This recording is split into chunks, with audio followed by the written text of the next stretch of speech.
7.7 inequalities I can solve and graph multi-step inequalities. Thank you, Carmen. Can you guys solve and graph multi-step inequalities? Yes. Excellent. Super duper. So we talked about what an inequality is. We talked about how to graph an inequality, which you should be pretty good at. Key here is if you have a closed circle, that means what? You include the number 7. If it's an open circle, you would not include the number 7, right? Yes. And then this obviously is our teller if we're going to include the number 7 or any number that is with an inequality or written with an inequality. Okay? Okay. Number 2. We have in black, 12 is less than a over 4. Our goal is to get what? To get the variable alone. So we got rid of the denominator by multiplying by 4. We graphed it. All good to go. 3, same situation. 4, notice the difference between 3 and 4. Yes. 9b is less than or equal to 45 in 3. We put a closed circle at 5 going towards the smaller numbers, right? And this problem was negative 9b is less than or equal to 45, right? Yeah. And then we graphed it. Did we never flip it, actually? No. Okay. So I think we did that kind of on purpose. In this situation, everything looks good on this problem, right? On this problem, we divided by a negative 9, right? Yeah. I think like 1 or 2 of you decided that you needed to flip the inequality, yes or no?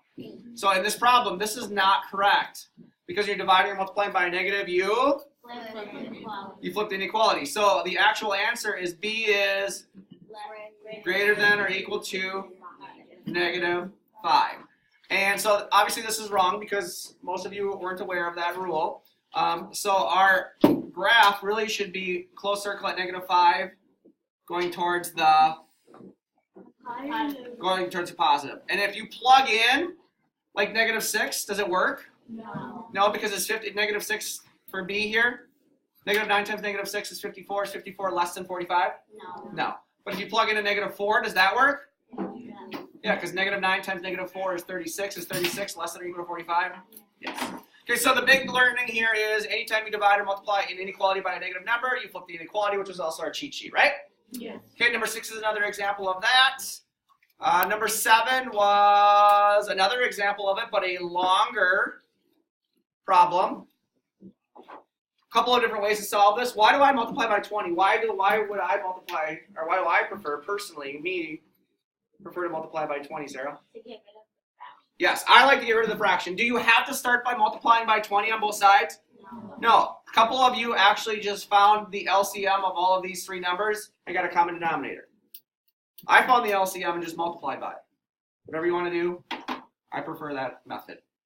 And then the last one, Eden Prairie Hockey Association selling pizzas. They bought 100 pizzas for $550, blah, blah, blah. This is the formula that Marn and Carly wrote. I love how they assigned the variable first. They were a little bit more complex in how they wrote it. How I wrote it and how a few of you wrote it is we said every pizza costs $12.50, right? This is way off, way off. Okay, so I'm going to have to try to do this. My marker's way off. So I have $12.50 per pizza, right? Yeah. How much do I have to give back to the company? $1. I have to give $1.50 back to the company, and X would be per pizza, right? And every pizza costs $1 or $12.50. Yes, no? Yeah. So this number, sorry, I'm going to go into this writing. This number, in order for me to make a profit, has to be what? Greater than $550. And once I start getting pizzas over, or that are valued over $550, I'm making a profit, right? Yeah. Questions?